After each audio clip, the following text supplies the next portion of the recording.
Pihak Inara Rusli diwakili kuasa hukumnya, Marisha Icha menegaskan penyidik belum mengantongi bukti CCTV dari Wardatina Mawa. Keterlibatan Inara Rusli dalam biduk rumah tangga konten kreator Wardatina Mawa dan Insanul Fahmi terus disorot. Ibu 3 anak itu kini harus menghadapi ancaman penjara setelah dilaporkan istri Sa Insan itu ke Polda Metro Jaya, Sabtu, 22 November 2025, lalu.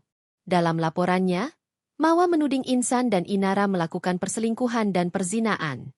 Ia sendiri membawa sebuah bukti CCTV di rumah Inara yang merekam dugaan hubungan intim keduanya.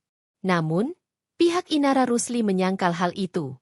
Marisha Icha menegaskan, penyidik Polda Metro Jaya belum menerima bukti CCTV Mawa. Dia meminta pihak Mawa membuktikan perzinaan mantan istri Virgon tersebut. Jadi kalau dikatakan perzinaan, harus dibuktikan gitu kalau memang sudah melakukan hubungan suami istri, jelas Icha. Di momen itu, ibu 1 anak tersebut juga mengeklaim kliennya tidak berbuat seperti yang dituduhkan Mawa. Saya tidak melihat CCTV, yang saya jadikan barang bukti ya. Saya tidak melihat CCTV itu ada hubungan dewasa.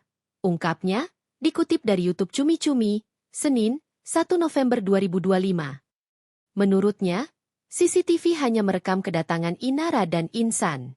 Sampai keduanya sebatas mengobrol saja.